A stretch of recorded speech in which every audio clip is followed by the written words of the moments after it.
Good morning and welcome. We're Crypto for Joe, cryptocurrency and blockchain ideas for your average Joe. Speaking today with Cayman Nava. Cayman, how you doing? Doing very well.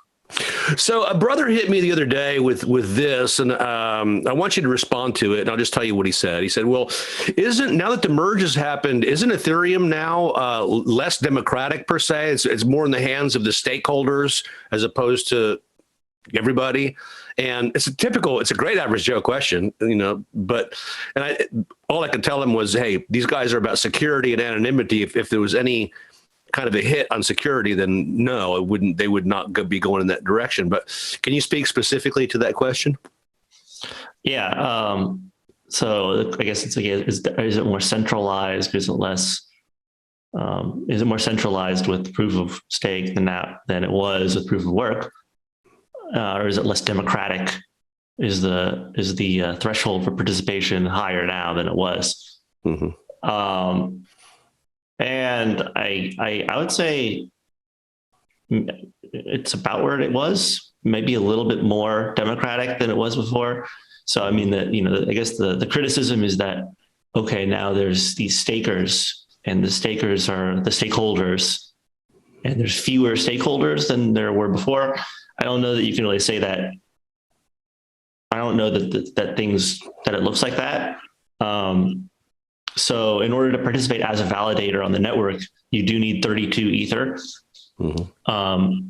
But there are also a lot of services that are staking services, such as like Coinbase, where you have your 0.1 Ether or whatever, your fraction of an Ether, less than 32, mm-hmm. and you basically give it to them and let them stake it for you.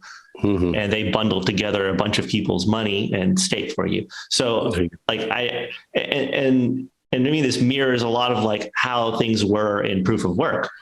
So it's like, you are not, as a home user, you are not mining an Ethereum block by yourself.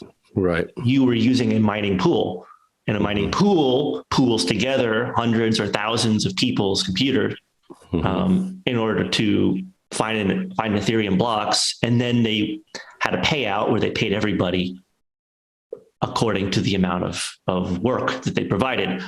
So before, what you would do is you bought a graphics card, or you bought, and then you hooked it up and you ran the Ethereum mining software.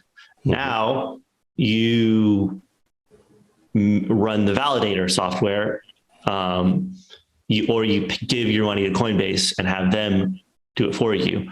So it's to me, it seems pretty similar.